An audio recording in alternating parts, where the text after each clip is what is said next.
Welcome everybody to Planning Commission tonight.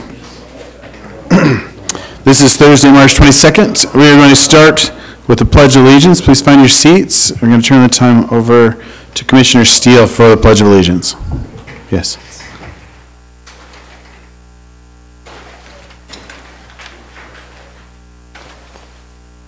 I pledge allegiance to the flag of the United States of America and to the republic for which it stands, one nation, under God, indivisible, with liberty and justice for all.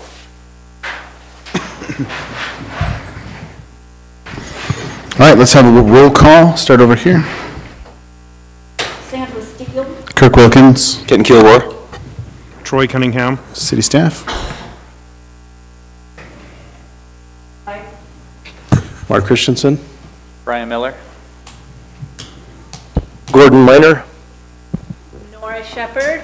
David Stroud. And with 4 commissioners, we have a quorum. Okay. Good evening. This is a public meeting, and we have set aside some time for items that are not on the agenda. If you have something, a concern or a question, we invite you to come up and spend about 3 minutes, state your name and address for the record, and give any concerns that you might have. We'll open up public comment at this time. I assume you're here for something that's on the agenda then. We'll close public comment at this time. And let's move on to item number 4. This is a public hearing. It's conditional use permit for Mountain Land Head Start located at 658 West Marie Way.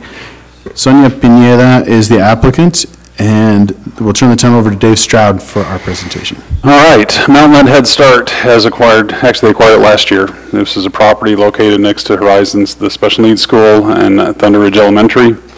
They would like to do their typical Mountain Land Head Start facility, which is classified as an educational center. An educational center is a conditional use permit in the R110 zone. The general plan for the property is institutional and civic.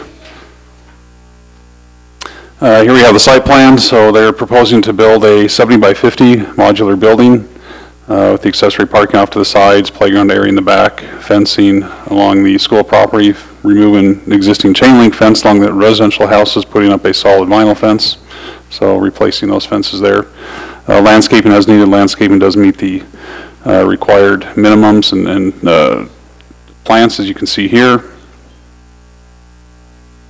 And these are the elevations. It is a modular building that will be permanently anchored to a foundation to be a permanent structure.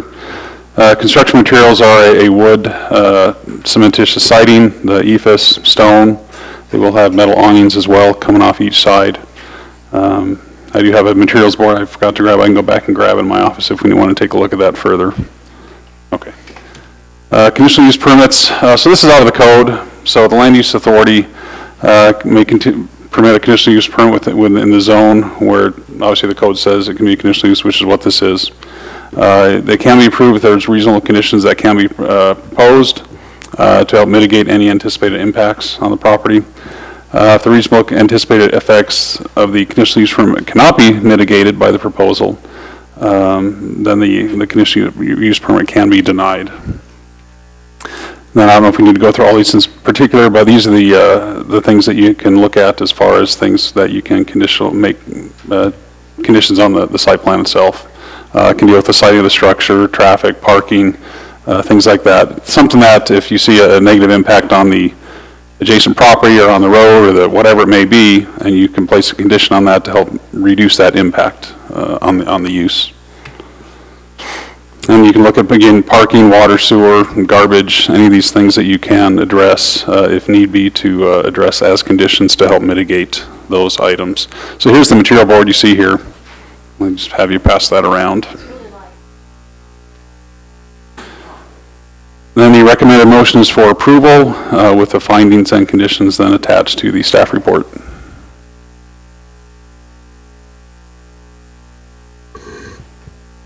Thank you, David. Is the applicant here?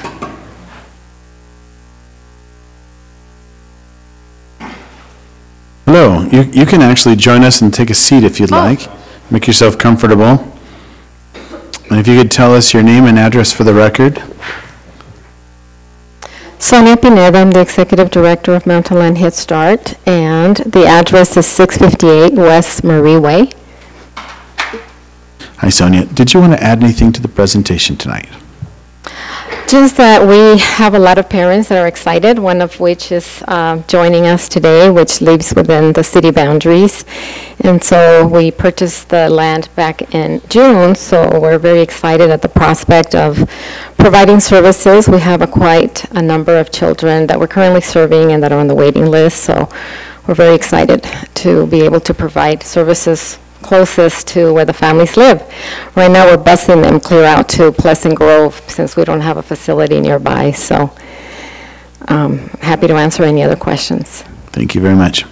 This is a public hearing, so we're going to open up public comment on item number 4.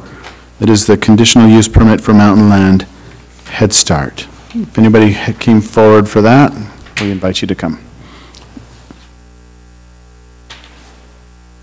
No comments? Okay, we'll close public comment at this time and turn it over to the Planning Commission. Thank you. Sandra Steele. I have a couple of questions. First of all, is there a ramp on the south side of the disabled stall? Not the one that's slashed marked, but is there a ramp on the other side? On which side of the building? North is to the top. Which side of the building are you talking about? Well, okay, you So, see where that... That's, there's the ADA stall there. Right, and bring your mouse down just a hair from that. Right there. Is that a ramp? At this detail, I can't say. Obviously, the code requires there to be a ramp, and so there has to be the ADA accessibility to that. Well, okay, and they have the marked off space on the other side, but that would not make it as close to the front door as possible.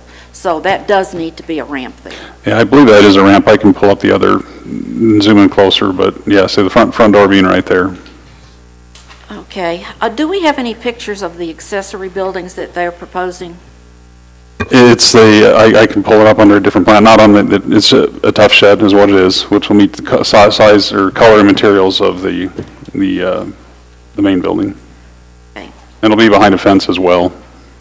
Okay.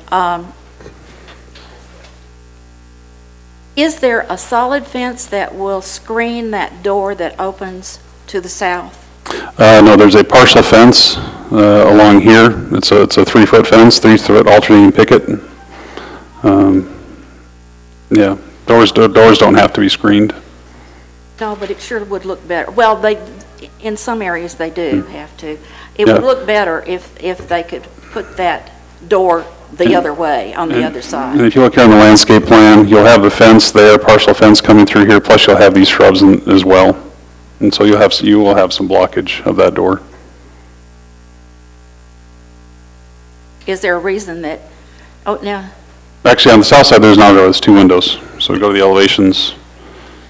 Yeah, here's your south elevation right there. There's what faces Marie, right there. Okay. I'm just, Sandra, could you speak into your microphone a little bit better? okay, I'm sorry. Thanks. I would just ask, is it possible to put that door on the south building and face it towards the other building? Which door are you talking about? Accessory building, On the sheds. yes. Oh, so, okay, so you're talking over here. Just flip it. Yeah, right there would be the door. I mean, it'd be up to them. They could certainly, I'm sure, rotate that if need be. You will have landscaping, trees, and a fence that will block that view of the doors. You won't be able to see the doors. When it's grown, but to start with, maybe not. Well, the fence right there will be 3 feet high, probably. 3 is in the front. It goes to 6 back here, so it will be a 6-foot fence. Well, if it's there. a 6-foot fence, then that's, Yeah. okay. And I think that's it for me. All right.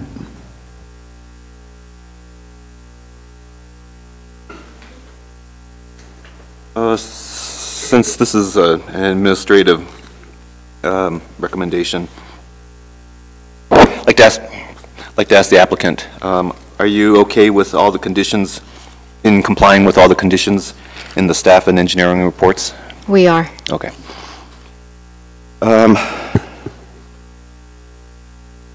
Let's see.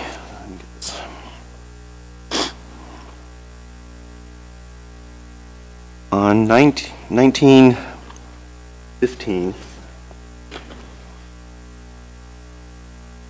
under the conditional use permits, traffic, without access to Marie Way, what access does the applicant suggest then? Since it sounds like the access to Marie Way was denied? The access is provided by Marie Way now. The applicant approached the school district and asked if they could come in the school district property. The school district said no. Okay, so then without that access, then what access is the applicant going to have? Marie Way. Wait, okay, I don't get it. Yeah, I thought you said it was denied? No, to come through the school property, you go in this existing school driveway and then turn east into the lot. Okay. They asked the school district for permission, they said no. Okay, The shared access, ASD didn't want the shared access. okay, so it's just the routing then. They could still use Marie Way as for the access then? Yeah, okay. All right. And then I was wondering, with those drawings, is the roof sloped enough? The non-commercial building, there's a parapet, there's a 4-foot parapet right now because that'll block any rooftop equipment, but it can be a flat roof. But you're going to have slope for rain anyway. Okay. And they do have hidden drain spouts within they'll have to add that to the structure. They didn't come made that way in the prefab structure, but they have built drain spouts hidden within to meet the code. Okay. That's it for me. Thank you. Any other comments? Yes. On, I think it's page 2, on C, specific request. It's like the second sentence, architectural enhancements have been, and it says mad, the structure. It should be made, but they may have got a little mad when we told them you got to upgrade it a little bit, so. So could we correct that for the city council? Thanks. That's all I have. Any other comments for this one? Okay, I'd like to thank you for the packet. I mean, we're going through the packet, and it's really nice to see when it says complies, complies, complies, complies. Very tight-knit. So thank you for that and for following the codes of our city, and it seems like you've done your homework. So I will entertain a motion. May I ask a question first? Did you have additional questions? No, yeah, a question on the motion. Is this something we actually approve or we recommend for approval? You are recommending approval you're doing two really. You're doing a site plan and a conditional use at one time, but the way the code is right now, the city council approves those anyway. That's what I thought. It just says approve. So you need one motion on both of those. I'm looking at approve. So, okay. My question's answered. All right, I'll entertain a motion. I move to approve the Malmed Head Start site plan and conditional use permit located at 658 West Marie Way and as shown in the exhibits with the findings and conditions in the staff report dated March 15th, 2018. We have a motion from Commissioner Cunningham. Is there a second? Second. We'll take Commissioner Steele's. Thank you. Any question on the motion? All in favor? Aye. Aye. Any opposed? Motion passes unanimously. Thank you, appreciate it. All right, let's move on to item number 5. This is a public hearing for the University of Utah Medical Center Village Plan 2, located approximately at 337 West, 1000 North. Our applicant is Travis Perry, and we'll turn the time over to our senior planner, Nora Shepard, for the presentation. Good evening. This is an application for University of Utah Medical Center Village Plan 2. And if you'll recall, not too long ago, University of Utah came in and requested and was approved for a community plan and a village plan, Village Plan 1, for some property off of Pioneer Crossing, and they received those two approvals simultaneously several months ago, and now they're coming in. The community plan had two parcels. One was Village 1, and this is the second parcel, which is Village 2. You can see the the red line shows the delineation between those two parcels. So then, here's some just closer shots of the parcels. On the right, again, is the community plan. So the gross lot area of this particular parcel is 13.06 acres. The maximum number of ERUs, which is the density piece, is 90, but they're proposing 69.5 ERUs, which equates to 150,000 square feet.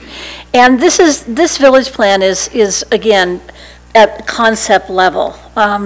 So we don't know exactly what the building's going to look like, where it will be, but the village plan does set forth the broad parameters, and the community plan continues to regulate. So, for example, there's not specific information on landscaping and some of those kinds of things in this village plan because it defaults back to the community plan. The village plan that was included in your staff report is basically the village plan 1 with red lines showing where it's changed for village plan 2. There is some information that still needs to be changed, and I have put conditions of approval. This is just some character examples. There are many of them in the village plan 2. They're consistent with village plan 1 and the community plan. So I've indicated a number of conditions of approval, things that still need to be touched up. Legal description needs to be touched up. Calculation of ERUs and ERCs are not differentiated well in the village plan, so we're asking for some clarification. Again, a subdivision plat will follow this. In fact, they've made application for preliminary subdivision plat, and you'll probably see that at your next meeting. And then they would also have to come forward with a site plan approval before anything is actually built. Are there any questions? I'm sure we'll have some. Thank you for your presentation. Is the applicant here? Or applicants? Hi there. Could you state your names and addresses for the record, please? Jonathan Bates. I'm the Executive Director of Real Estate Administration for the University of Utah. Address is 505 Wakara Way, Suite 210 in Salt Lake City, Utah. Jonathan. I'm Greg Hawes with Somas, planner. Address 4179 Riverboat Road, Suite 200, Salt Lake City. Mr. Hawes and Mr. Bates, did you have anything you wanted to add to the presentation tonight? No, we appreciate staff and their hard work and helping us through the process. And as Nora stated, there's some conditions. We agree to those conditions and make those changes that have been identified. Thank you. This is a public hearing. We'll open up public comment from item number 5 right now for the University of Utah Medical Center Village Plan 2. Okay, given that there isn't any public comment, we will close that at this time. And we will open this up to the Planning Commission. I just have one. Only one. How is the legal description changing from what we see here? And is it something we're comfortable with, or what's the major differences?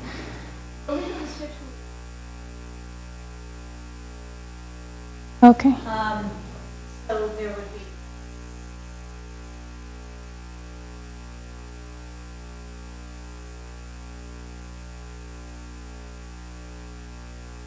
Okay. I have a question too. Commissioner Steele. Now, phase 2 that we saw before is now village 2. Are you going ahead with village 1 that we approved earlier?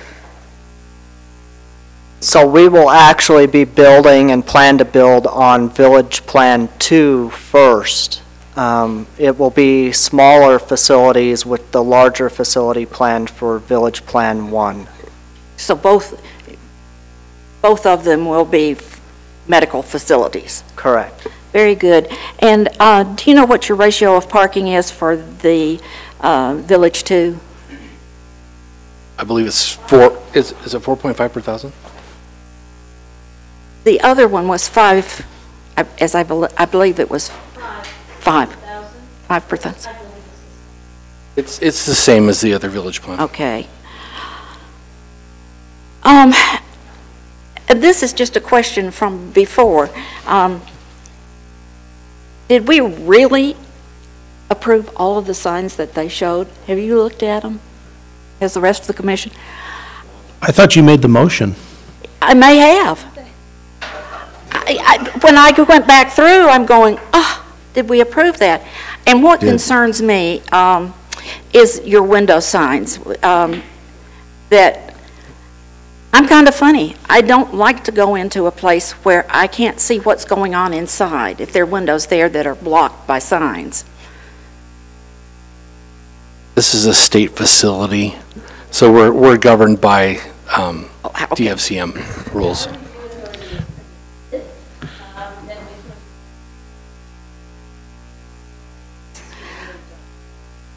But your input to them is always appreciated. So we didn't really approve, we acknowledged. Yes, I think that's the thing. I just would ask that you all think about that, because in today's world, you don't want to walk into a situation that might be dangerous. I appreciate the comment, and believe me, we take signage in our medical facilities very seriously. We don't want to confuse, disorient, et cetera, our patients. We want them to be able to come to the site and quickly find the direction that they're going. So we'll definitely take your concern back to our planning department and let them know. Thank you. That's all.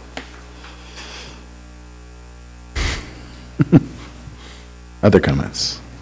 I just wanted to ask on the road cross-section, there was no bike lane for Pioneer Crossing. Do we not have a bike lane in Pioneer Crossing? I thought we did. Or is...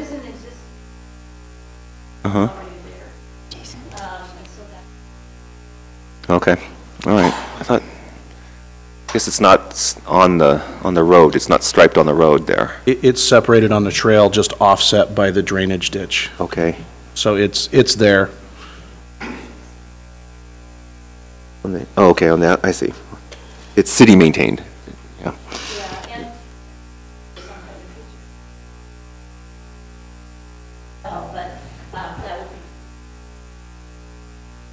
Okay. And then I just had a question for the planning staff. So we have enough culinary water and secondary water for this project?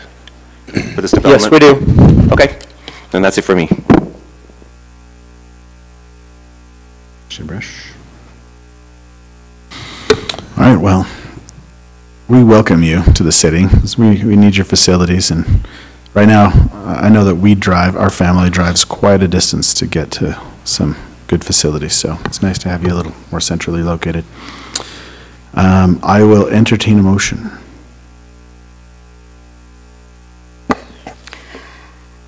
I move to forward a positive recommendation to the City Council on the University of Utah Village Plan 2 as outlined in Exhibit A with the conditions and findings in the staff report. We have a motion from Commissioner Steele. Second. Second. We have a second from Commissioner Cunningham. Any question on the motion? All in favor? Aye. Any opposed?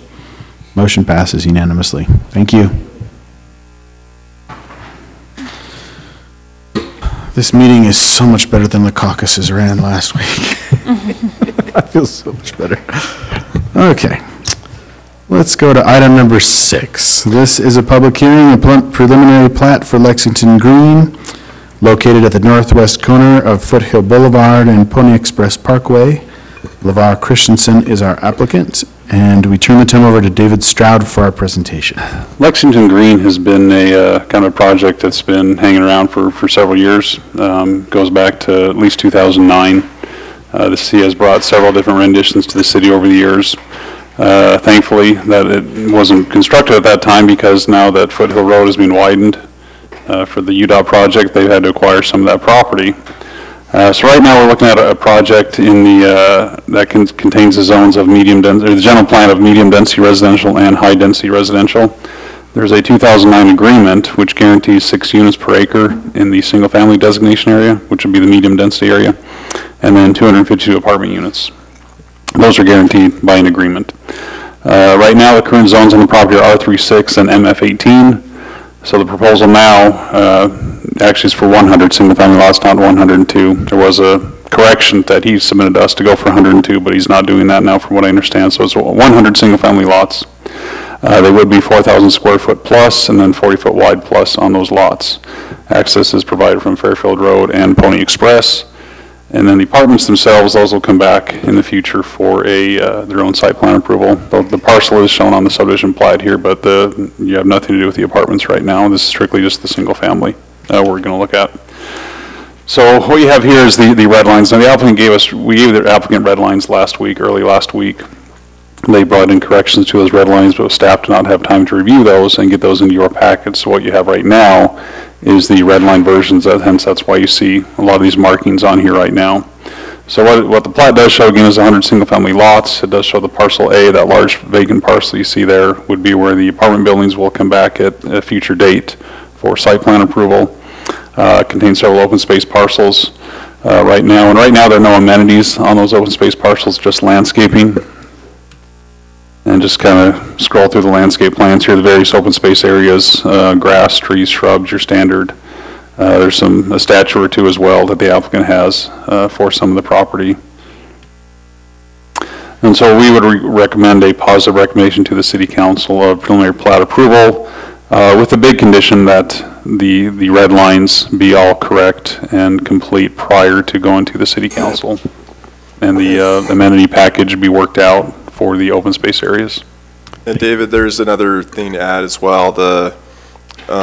If the Planning Commission does forward a positive recommendation, we're recommending some modified findings and conditions. Can you put those up on the screen so the Planning Commission can Were those the ones contained here? The ones that I've added today. Okay, I didn't get those then. Let me pull those up here. If you look at the staff report that is in the Planning Commission packet right now, it has a lot of references that say basically does not comply. The issue with that is the 2009 agreement supersedes the current code, and so when you're looking at the lot frontages, for instance, the lot sizes, those have to give way to the 2009 agreement. So basically you're looking at, when it comes to those requirements, because they would affect density and the number of vested units that the property owner has, the 2009 agreement is what you look at. So basically what it says in those sections, it says complies with the 2009 agreement.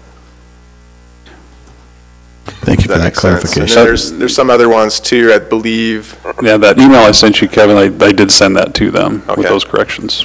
So let's put that up on the screen. When the Planning Commission does make a decision, that's up for consideration as those modified findings and conditions. Thank you. Is the applicant here?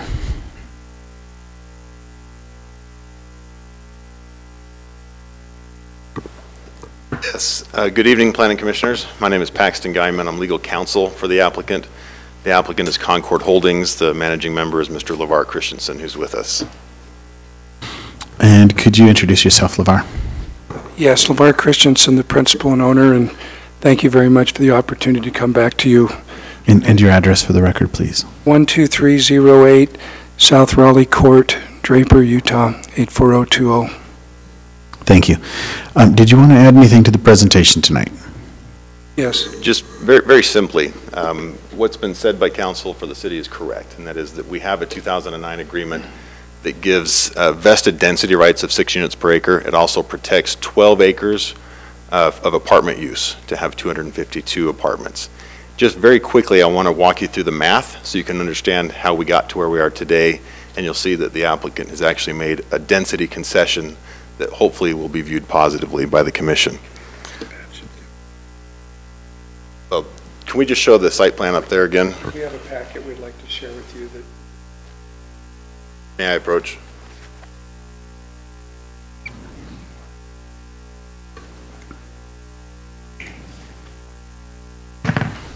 Thank you.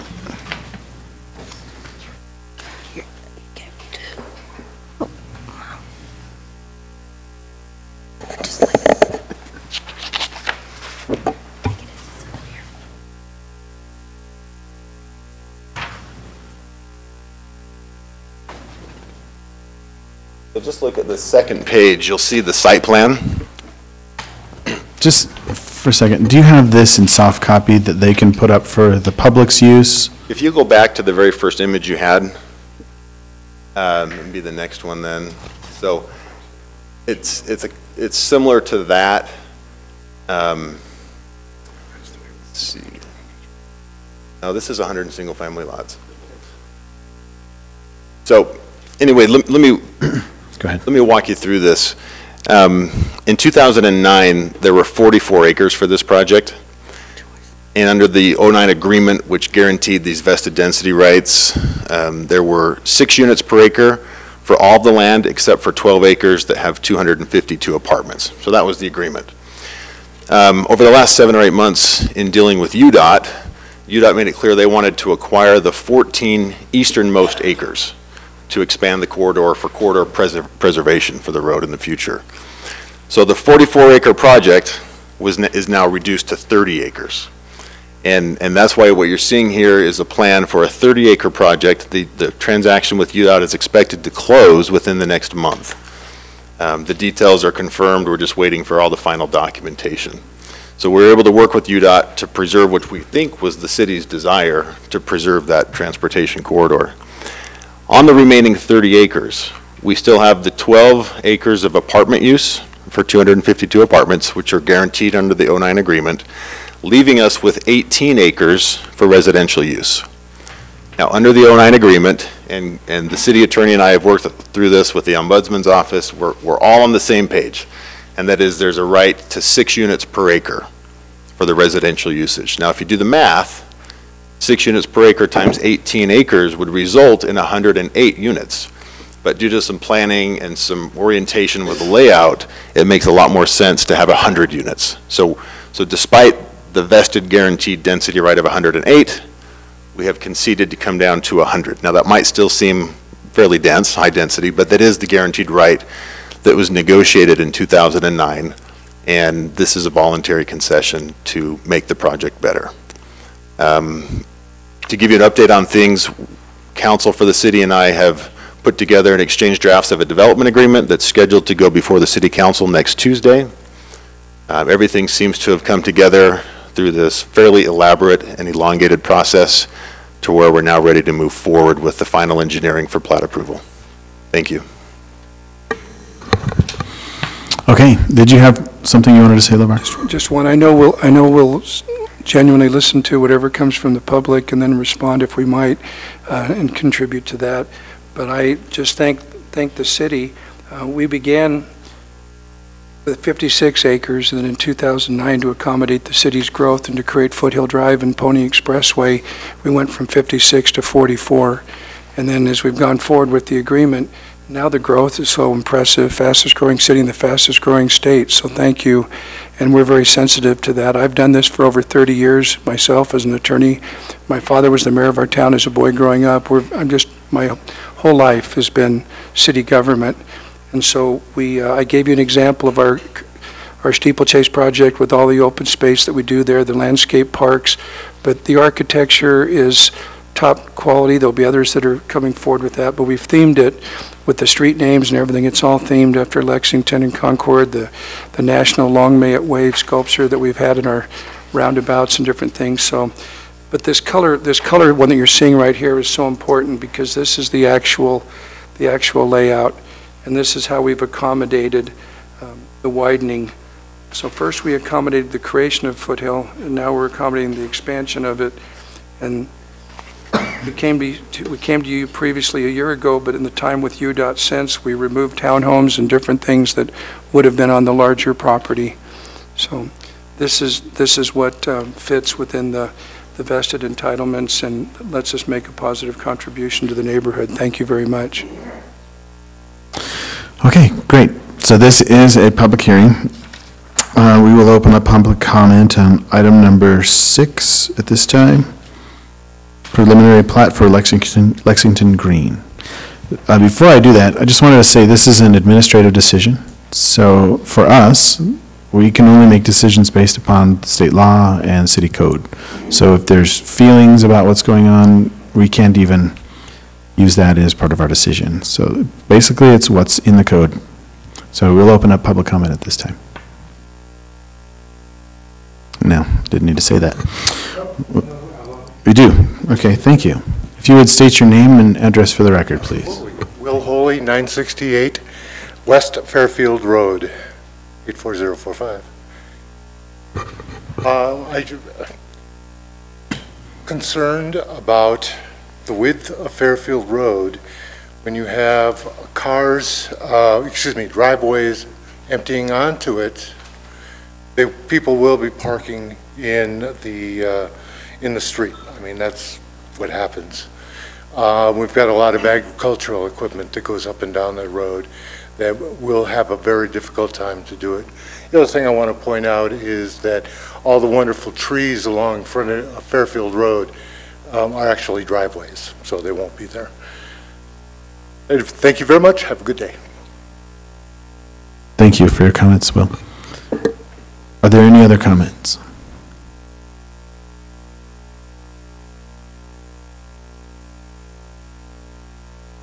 Barry Merrill, 247 North 1000 West, Saratoga.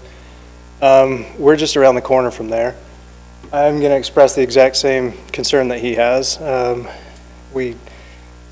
matter what subdivision it is, this is something that Kimber brought up to us, saying that the narrower roads are something that you guys like. It's not a matter of like, it's a matter of state code, and I'm wondering what speed that you're going to put on Fairfield Road once this is done. Also, the width of the road. If you're going with the narrow road, then you're severely handicapping all the agricultural that's out there. So it's not something that we asked for. I'm actually in favor of what he's done with the single family, with the exception of it emptying out onto Fairfield Road, with the frontage being on Fairfield. I think it's not wise, especially considering the fact that we're not going to be able to see around. So that's my concern. Thanks. Thank you, Gary.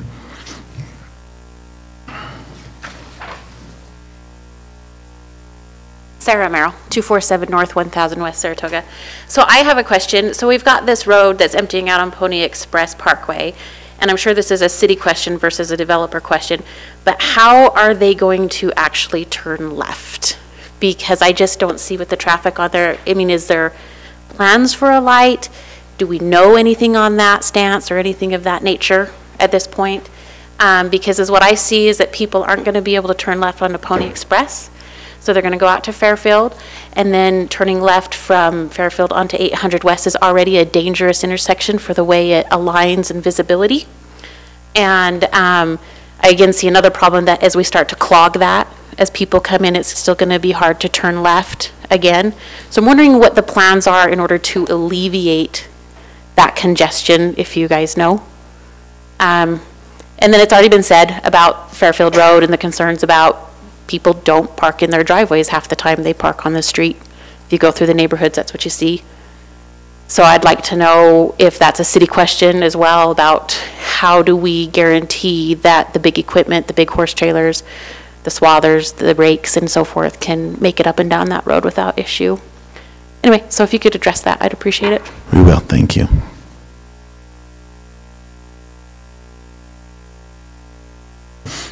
Any other public comments? Okay, we will close public comment on item number 6. And I'd like to turn the time over to our applicants. Would you like to address the questions that have been given? We can start with Will Holy's, with the width of the Fairfield Road as far as driveways and off-street parking, or on-street parking. And how will the ag equipment pass by there? Yeah, I'd probably have to defer to the engineer to address some of those issues. You want to address that, Gordon? I'm happy to. That's planned to be a local street, so that involves a 59-foot right-of-way and 29 feet of asphalt, which is 5 feet more than what's out there right now.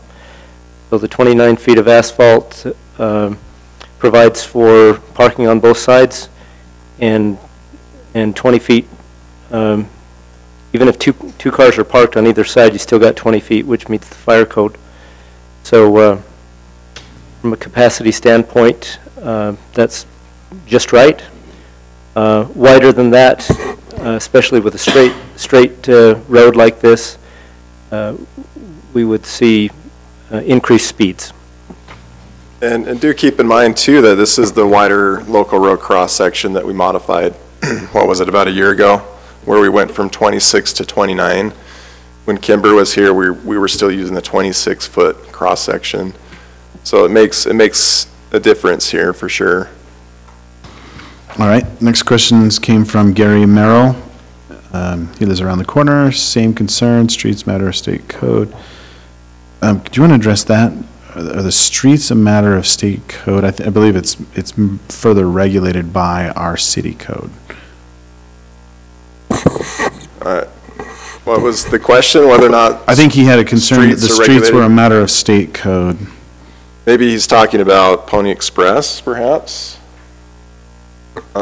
Yeah, so... My question was, Kimber was talking about shrinking. Could you, I'm sorry, I know we've closed public comment, but we need to hear you. So if you'd come forward and speak into the mic, that'd be great. My question isn't whether or not it's state code. It goes back to the same thing. You're saying 29 foot. I'll put you in the tractor and I'll let you drive it and see if you can do it with a car parked on the side of the road. I mean, you can say 29 feet fits. It doesn't. You just can't. And I understand you're not in the business of accommodating, but it's already there, it's established.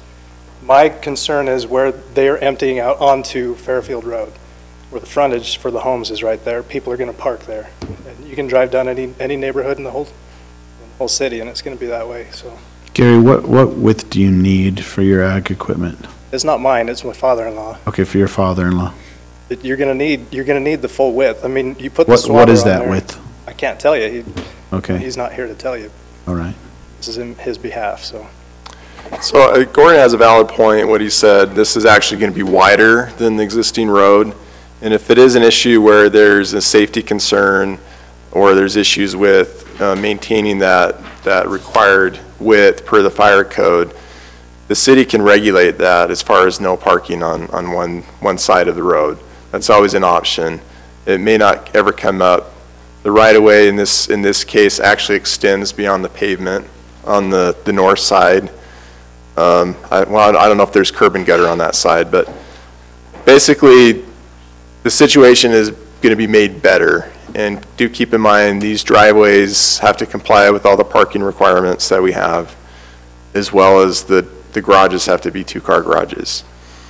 So there's going to be some parking that's there for the house. Not all the parking is going to be on the street.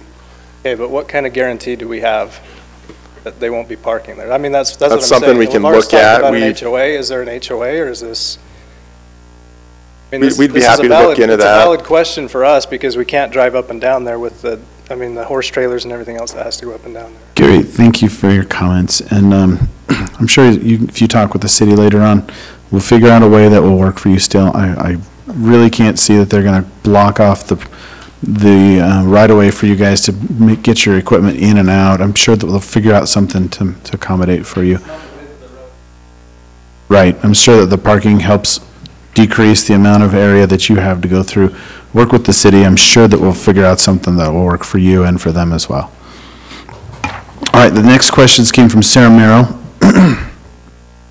This is a question about the road onto the parkway. How will they turn left? Did you guys want to address this? Gary or Gordon? The applicant? I'd be happy to address that. Gordon. So 800 West is signalized, and that will continue to be the case. So an additional signal is not planned at this intersection. In fact, it wouldn't be recommended because it's too close. It would cause both signalized intersections to not function properly. So with the signal at 800 West, that will create gaps for these left turn movements. So someone waiting to turn left into there would wait in the center lane, and it'd wait for a gap, and that light at 800 West will create those gaps. Okay, thank you. And the other question was, how do we allow for ag equipment, but I think we've addressed that. Okay, we will now move on to the Planning Commission for comment. Commissioner Steele. Well, I appreciate the work that has gone into the packet that you presented to us tonight, but I'm not comfortable in taking any action on this tonight because we have people who watch online, watch our meetings online, and the only thing they see is what was presented to us in our packet. And so they don't have the opportunity to see this, to know what we're really looking at. And this really ought to go on the website so that the public can know what we're doing. We like transparency.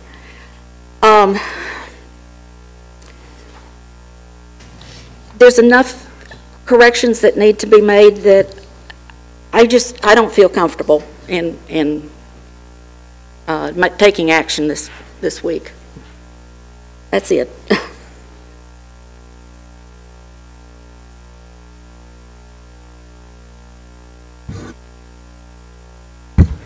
Yeah, I've got some. Okay, so just to confirm, since this was actually a question that was in our packet that we got last couple weeks ago, so we're using the 2009 code, or rather, the checking the applicant's the application for compliance is done against the 2009 code, except for where the 2009 code doesn't talk about things, and then in that case it's 2018 code. And is that what the staff is doing as well?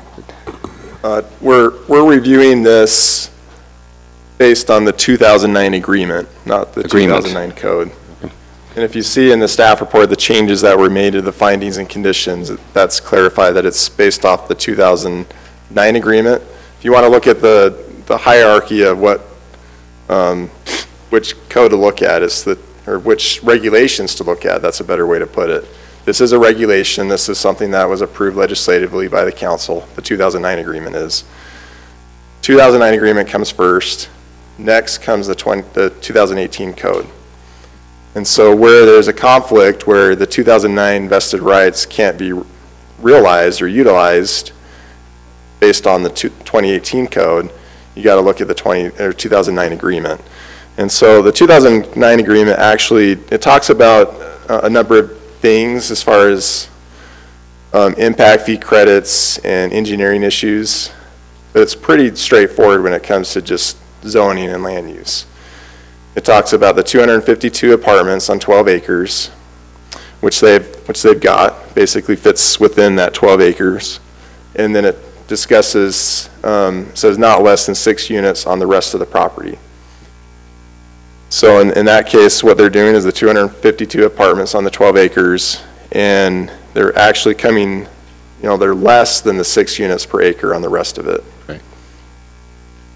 It doesn't say the rest of the six units per, another thing to mention, for the 6 units per acre, it doesn't say attached, single family, it just says residential density. And so they've taken that a step further, and they've got all single-family lots on the rest of the property where they could have done townhomes. So we see this as a benefit. There's reduced density, of course. There's the vested right of the apartments. These are all single-family lots on the rest of the property, excluding the apartments.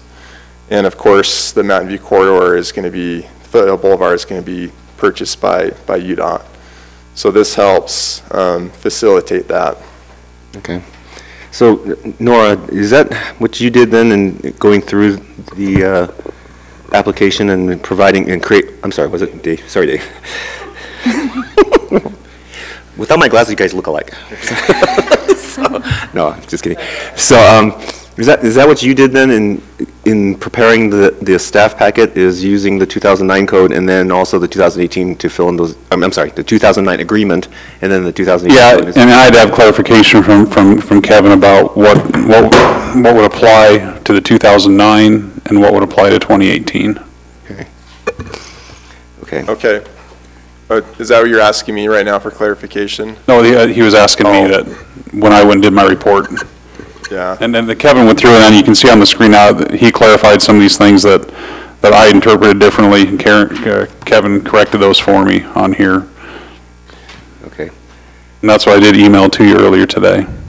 Yeah, so I guess that's where I have the issue is it seemed like until the last couple days or so, even within the city, there was some confusion as to what to reference in creating the staff packet. And since I haven't read what came today, I mean, I was confused until that. Even when I was going through the packet, I wasn't even sure, because I knew that there was an issue between the 2009 agreement and, not an issue between them, but as to which to reference. It was actually stated in the packet that I went through it, but didn't really know what we're applying it to, whether it actually is compliant in compliance or not. But now it looks like it's starting to get, it's figured out now.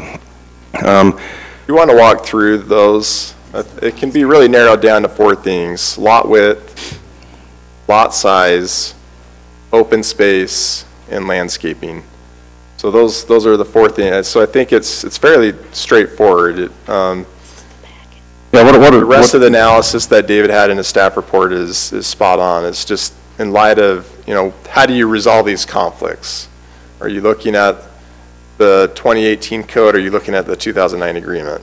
At some point, David was looking at the 2009 code, which is not correct. The agreement says the developer has to comply with the current code, except, obviously where the density and the vested rights would be impacted. So the lot width, do you want to walk through that right now, or should we just? I would like that. Okay.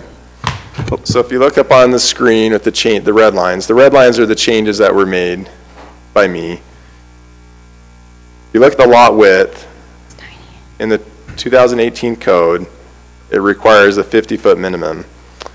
There are several lots that are 40 feet wide, so those would not meet the current code. However, without allowing that lot width, they're not going to be able to get the 6 units per acre on the remaining property on the single-family homes. Maybe they could if they went with townhomes. I don't know. I don't know what that layout would look like. But with the single-family homes, that has to be a concession that the Planning Commission makes to allow that vested density to take place. Can I pause you just for a second? Sure. Whoever's in charge of the presentation, can you blow it up a little so we can see the lettering better?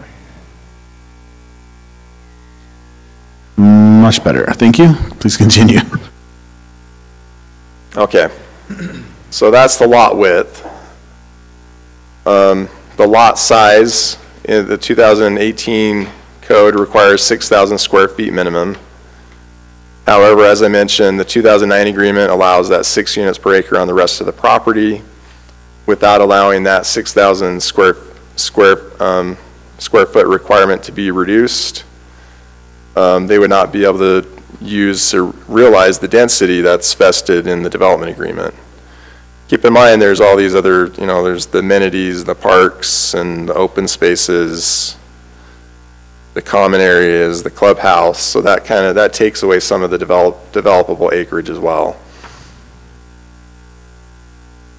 All right, so that's the lot width and the lot size. Then if you skip down to open space, now this is something that they do have to comply with under the code right now. It starts out with the basic requirement of 10% minimum open space. That is if they can show that it meets the threshold of what amenities have to be provided on that open space. The applicant hasn't provided, apparently, and David can speak better to this, the applicant hasn't provided enough information to allow us to analyze that, whether or not the minimum amenity package meets the current code. So that is one thing that's up for discussion by the Planning Commission. The first two, the lot width and the lot size, I think that's, in my mind, resolved by the 2009 agreement. And then the landscaping, there's the other component of the landscaping which ties into the open space. There's a requirement for, certain number of trees and so forth. And apparently there hasn't been a very clear landscaping plan that's been presented by the applicant. And then if you scroll down to, so this is kind of a place where the code repeats itself in 1912 where it talks about the requirements has to comply with the layout and lot design, has to comply with the code. So it's just repeated again when you're talking about the lot layout and lot design. It complies with the 2009 agreement, which is the governing regulation. But like I said, that's just repeating the requirements from 1904. So other than that, there's really just the open space.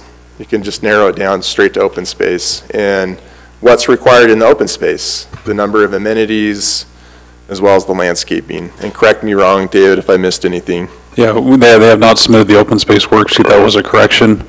Just to refresh you on that, minimum amenities are required based on the number of lots. And so we'd plug in the 100 lots into the formula that would calculate the minimum number of points required. Certain amenities are given a certain number of points, half points, whatever, 20 points, whatever it may be. And there's requirements. You have to have amenities from column A, B, and C. And you can't have more than 25% of your points from one amenity. If you wanted to build a hockey rink here, he'd get 20,000 points. I mean, some just, high number, So things have to be kind of spread out between types of amenities. That package has not been presented to us. So whatever he does present, all he has to do is he has to meet those points in the equivalent open space requirement, which based on what he has for open space now, he shouldn't have a problem meeting the square footage. So it really gets down to the details of the landscape plan and the details of the amenities. Whatever amenities he proposes, the city will accept as long as it meets the criteria in the worksheet. President LeVar, how are you on the landscape plan and the amenities?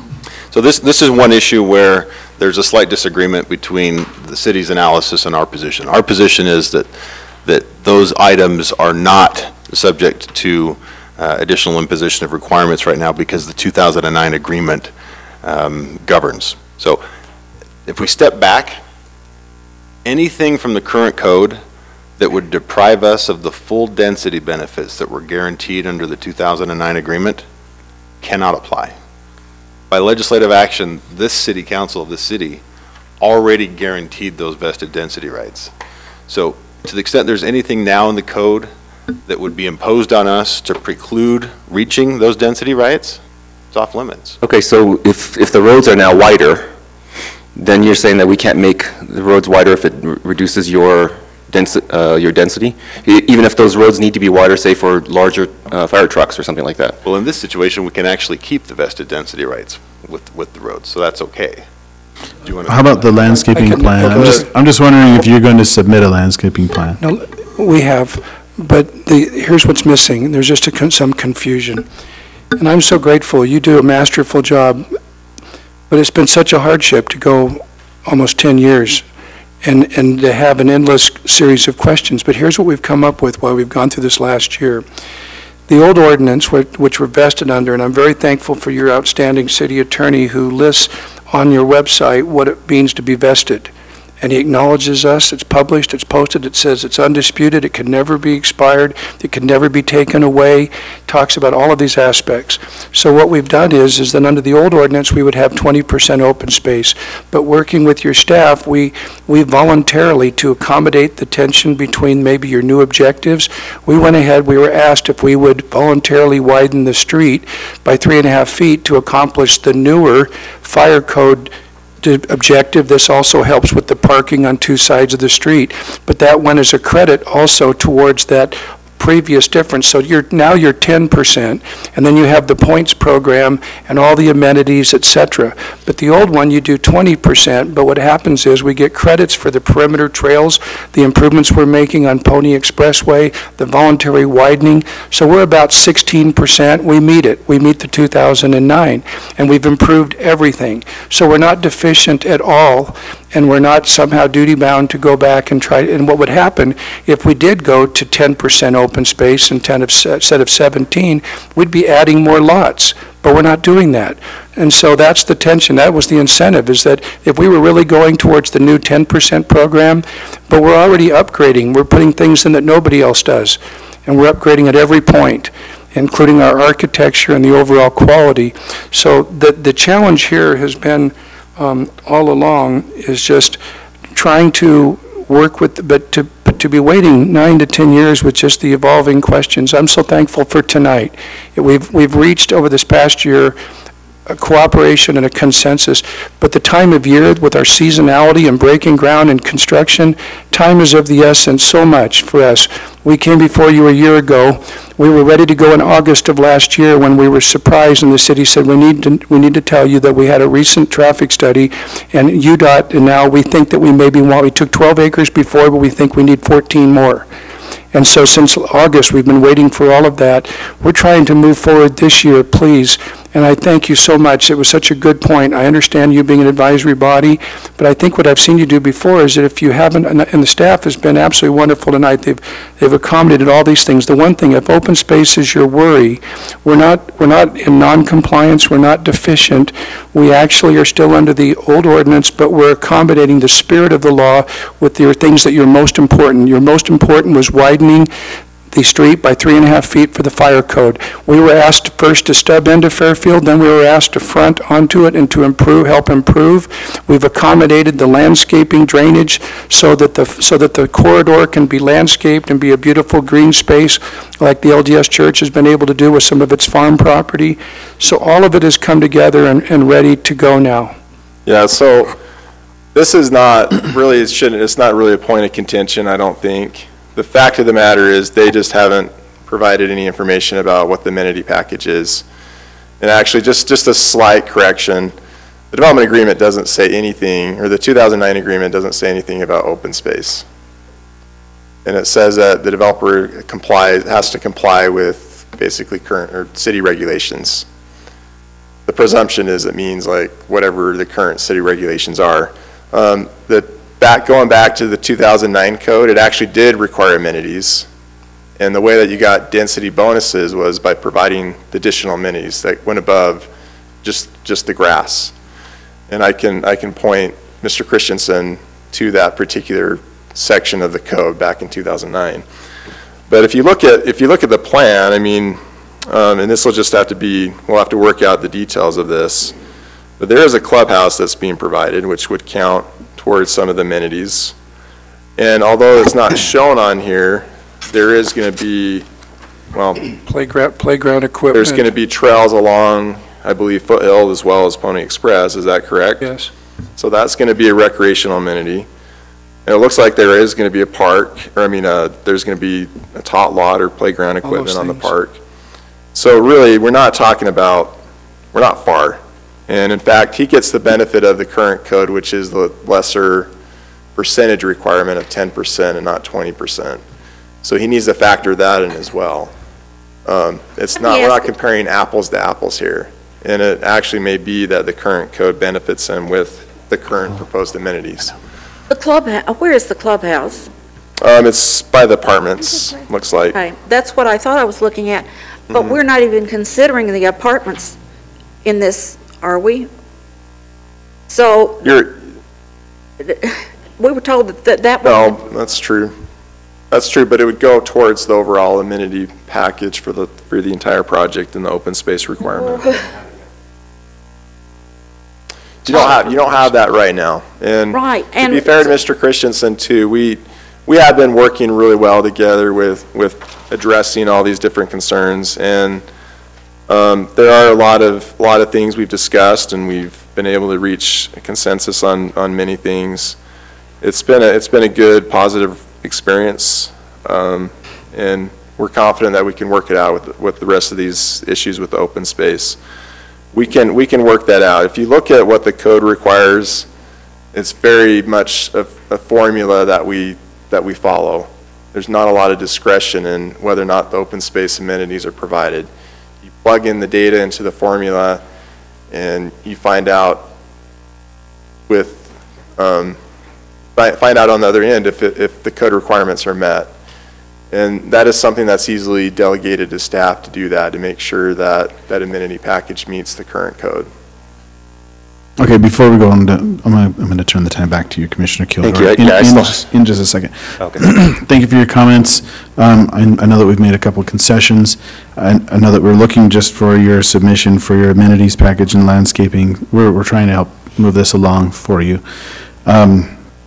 I'm not getting in between two lawyers, and this body isn't, that's not our job to do that. So even if we forward a positive recommendation, I have full faith that you and the city will work it out, you know, that you'll submit a package and get something so you can move on, okay? Absolutely. Okay, Commissioner Kilgore.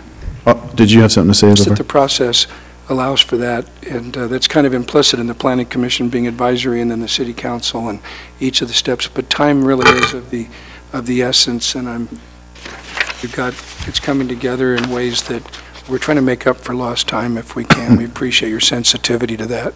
Okay, Commissioner Good Kilgore. faith commitment is absolutely there, and the open space and the amenities and everything else, first class, like the things you can see. Even the people online, there hasn't been opposition based on that. That's the technical engineering aspects of it, but by giving you the hard copies, and we did it a year before.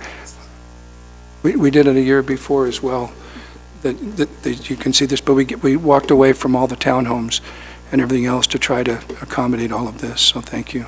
Commissioner Kilgore, the floor is yours. Yeah, so in the real estate, in 4.2 of the real estate purchase and sale agreement, there's a development concern regarding the close proximity of residential dwellings to both Pony Express and Foothills Boulevard.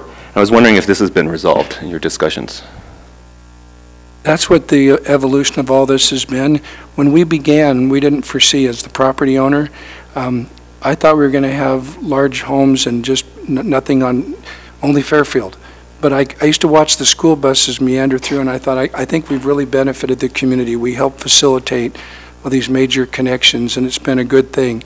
But then we said, how do we back up to busy streets that didn't exist before? And that's when the city came forward. I didn't ask for any of this. They said, if you, Mr. Christensen, will help us put in Foothill Drive and Pony Expressway for the good of everyone, for the master planning, we will, here's what we propose. They said, we want you to do 252 apartments on 12 acres of your choosing, a minimum of 6, not less than 6 units per acre on the balance, and then we'll just work together like you're seeing us tonight, come together on the specifics. But it's been about 9 years in the making, and so here we are.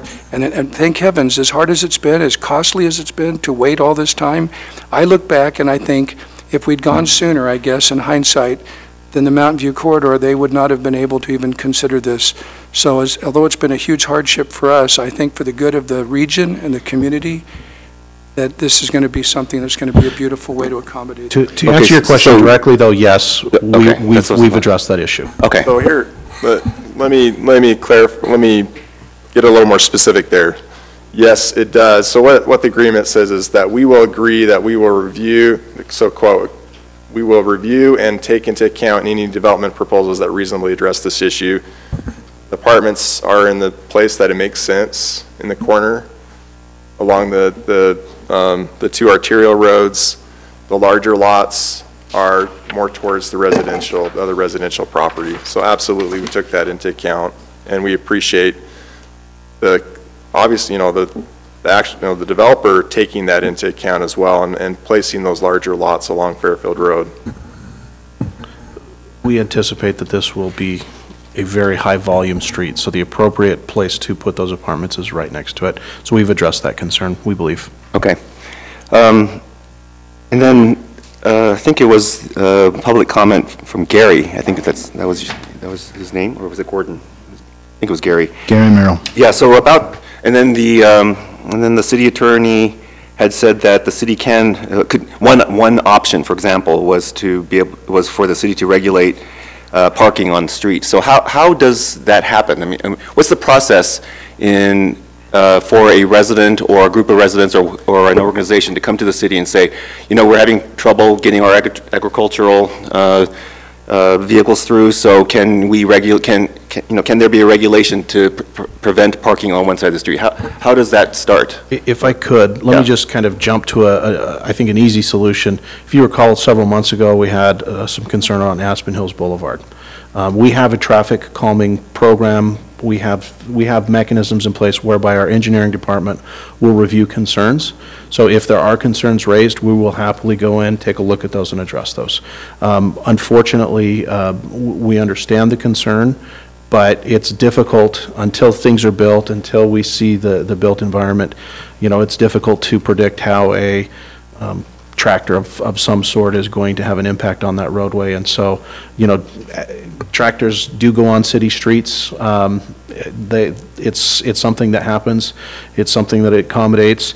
Construction equipment goes on streets, and you know, there's flashers, and there's state law that governs the fact that they can traverse city streets, and we deal with it.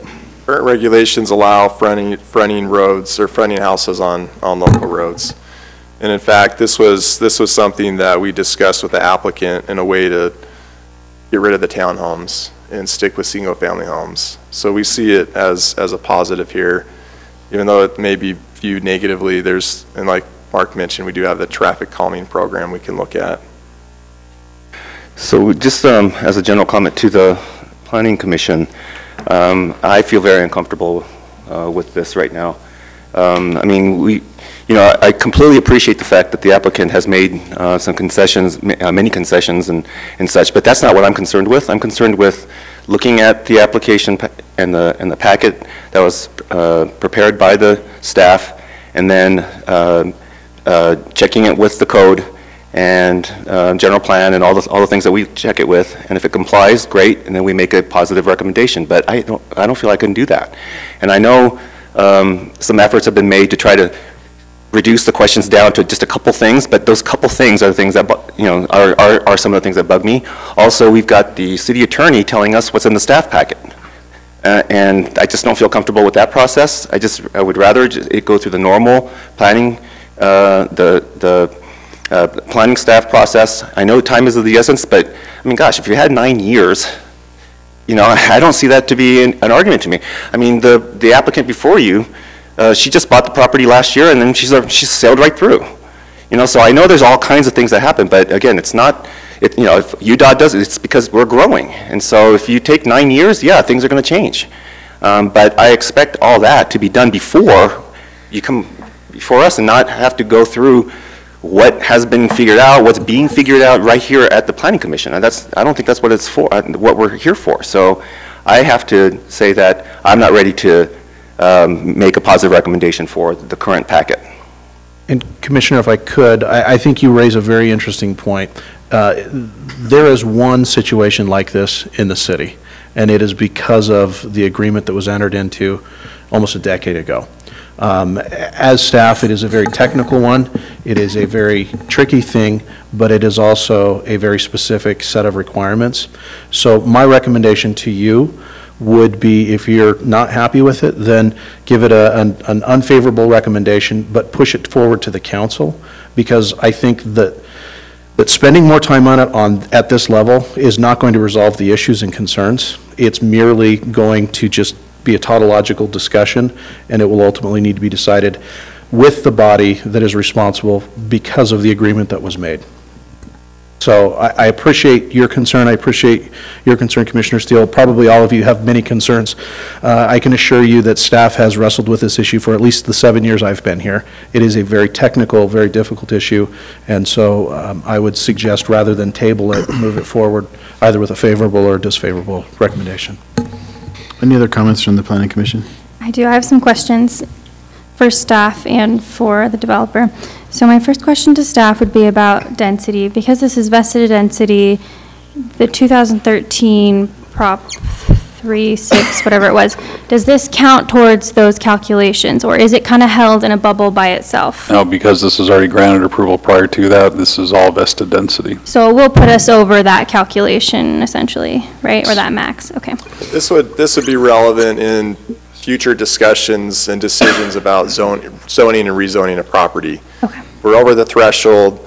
We should really seriously look at that now. If this causes us to further go over the threshold, then we really got to look at that and make sure we're falling underneath those thresholds in the general plan. But it looks like it's kind of an artificial threshold if we have people with vested density rights. Correct. And took that into account when we looked at that as well. But it would certainly, it's relevant for future legislative decisions, absolutely. Okay. And then on the actual development itself, is the clubhouse meant to be shared between the apartment complex and the homes? Do you envision that? that is something that is to be determined, and it's kind of based on the price range and the demographics, is that a lot of people are afraid to do an HOA for the homes that are in the price point, and you don't want to have a large fee, for them. So, and so in the clubhouse is there primarily for the apartments as a standalone entity for itself, but everything's been coordinated so that there's trails and everything, and they can all enjoy the open space throughout the entire community and neighborhood. But you can imagine some people in those homes will probably want to go hop over to the pool, even if they're not paying HOA fees there, so I don't know. That can be a challenge. I've always, one of my passions is that in every one of my developments over all these years, I have the covenants, and I review every tree that's planted. I watch over the parking that they thought about. You can put covenants in place to add to what the city does to make sure that there's no parking on the north, and we respect the same property boundary. We're doing all of this as requested, and everything we've done here is trying to contribute to the city. There's been benefits that we're trying to bring to you. Okay. Along those lines, I like to always ask because I'm curious, not because it matters, but what kind of price points are you envisioning for rent in those apartments? They range, I believe, they're in the neighborhood of about high 800 range, going up to about maybe 1,200, 1 bedroom to 3 bedroom. There's a huge demand. Like I said, that was proposed to us as the city by the city as a major inducement, and the benefits all these years that everybody's enjoying those benefits. But it's really an outstanding location, and it's themed, and it's going to be a beautiful accommodation. It's family style oriented. That was the recommendation. Very sensitive to family life with the schools nearby and everything else. Okay. And then parking. People have brought it up before, but do you imagine the homes using the apartment spaces as visitor parking for their guests? They don't need it. The apartments are freestanding, and they meet the parking requirements with the 2009 ordinance and all the things that are in place there. We've even upgraded them. We have tucked-in garages. That's kind of a new upgrade. It's very expensive. We've added the brick masonry to the design. Everything else is an upgrade. But the parking there is self-standing and sufficient for the entire, as a standalone entity. But visitor parking is on the street for the single-family homes then? We even widened it for that to make sure that it didn't interfere with anything, but they'll have their own sufficient. We meet the parking requirements for the single-family, and we meet the requirements for the apartments. Okay. I mean, comments to staff or to commission, I guess, I'm not crazy about it, but it sounds like there's not really much we can do anyway, so that's that. Any other comments from the planning commission? I have a question. Sure. When you are looking at the open space, and this is to staff, when you're looking at the open space, did you consider anything that was in the apartment area? No, because we don't have those details. Okay, so the open space for the homes will have to stand on its own with amenities and everything. Is that correct? That's how I look at it. I don't know if we can combine these two. Well, the thing that bothers me is that if our attorney mentioned the clubhouse, well, that clubhouse is not in this, what we're looking at today. And so to me, it's important that both the single-family homes stand on their own and that the apartments stand on their own as far as open space and amenities. Yeah, if it's combined together as one development, obviously then the single-family homes have to have access to that clubhouse, they have to have access to the pool. All that open space that would be located in the apartments, it all have to be one cohesive HOA basically, because they need to share. Okay, so basically, I think you and I are agreeing that then we discount the apartments at this point, since they were not a part of the application. Yeah, and there's no details for what's going there. But the applicant said no HOA for the Yeah. single-family homes. So how can they have a cohesive, I mean? There's just too many questions. I have a question on the red line. I think it's page 9 of just the proposal for this. There shows a red line trail between 184 and 185 and lot 196. But on this that we were handed out tonight, there's no trail, is that? Yeah, not on that one, that's basically just at a concept level. The red lines that the applicant did give back to us last weekend, or Thursday or Friday, that was one of the corrections, that because that block length is long enough, there has to be a mid-block cross. They have added that on their revised, where they took the red lines we gave them and made them, and then made a few more changes. But even regardless of what happens, that still has to be within whatever plan they're going to use. For me, to be more comfortable to forward a positive recommendation, I think I would need more details about what amenities we were going to have in the open spaces here, and where we have nothing. And it sounds like we may have some disagreement whether or not we're even going to provide anything other than the open space. There's going to be 100 homes here. They're fairly small. I envision this probably going to smaller families will have kids. And I would like to see what those were before I could do a positive recommendation. Anyway, that's my thoughts. I think obviously the message is really loud and clear, at least from several of the planning commissioners. I want to bring up this point again, not to beat a dead horse, but the formula that we have in the code is clear. I mean, it's you just plug in the figures, and that determines if there's enough amenities. That really is a remaining issue. We can certainly work with the developer within this particular site plan to make sure there's enough amenities there at the park. There's enough property to meet the open space requirement. Certainly for the percentage.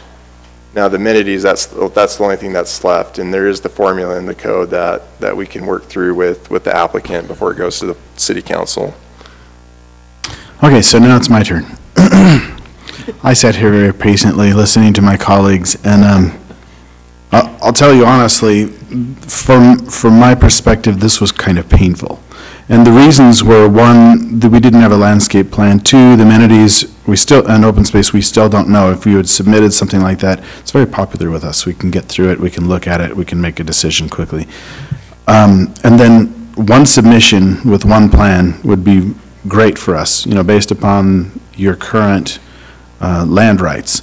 Now, I know you've been through a lot. I know that you've been very helpful with the city. You've moved your lots, for the land. You've sold land. You've done all kinds of things. And you have a lot of history with us. I don't think that tonight we have a problem making a recommendation, either positive or negative. I think we still have enough information to act as a body. And so we're going to do that. But I do suggest that when you go to the city council, you have your landscape plan ready. You have your open space and all those questions answered. You know which parts of your property are going to be using that clubhouse, and have all your calculations done and buttoned up before you go there, so you don't cause this kind of confusion with them. And then you'll have I'm sure you'll be received a lot better. Can I ask a question? That's very wise. That's very wise.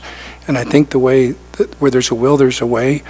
I would sincerely appreciate if you made a provisional positive recommendation saying subject to the landscape plan and the open space being done to the city's satisfaction, and that, because we certainly can do that. We've done everything that we thought we were asked to do.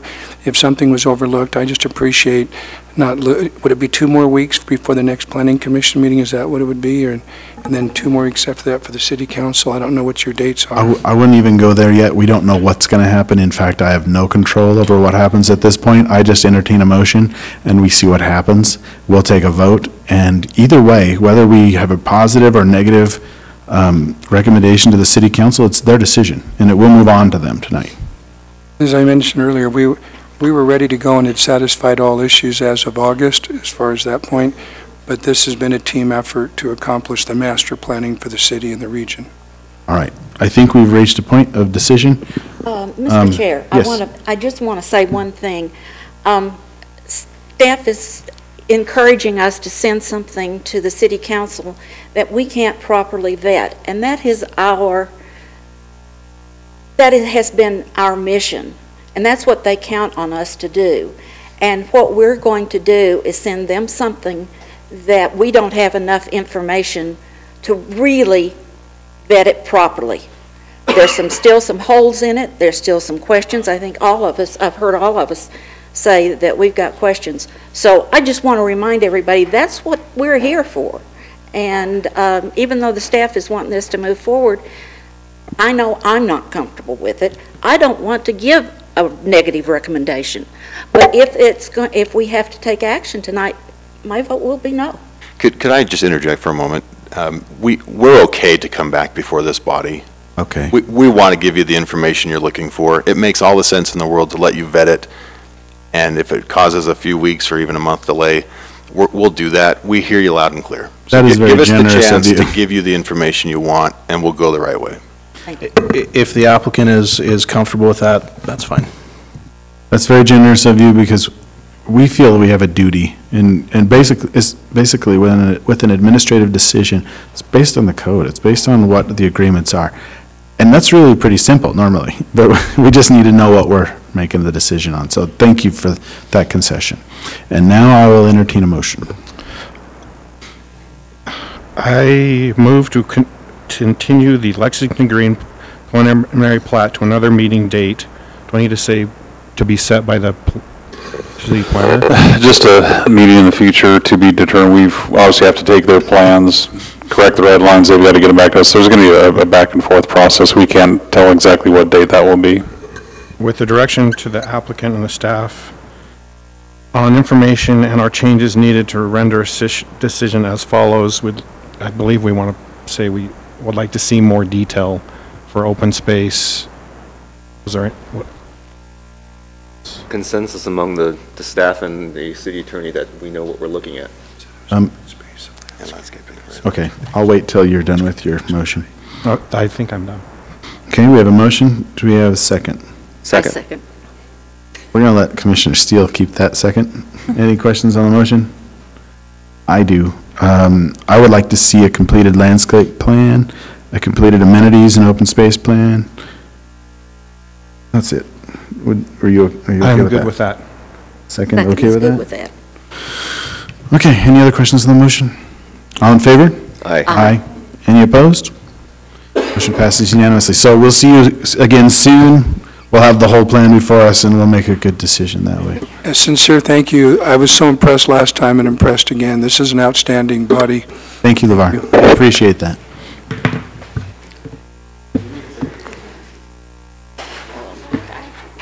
Okay. Yes, yes.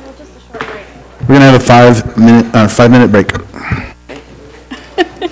think I better go now, rather than later.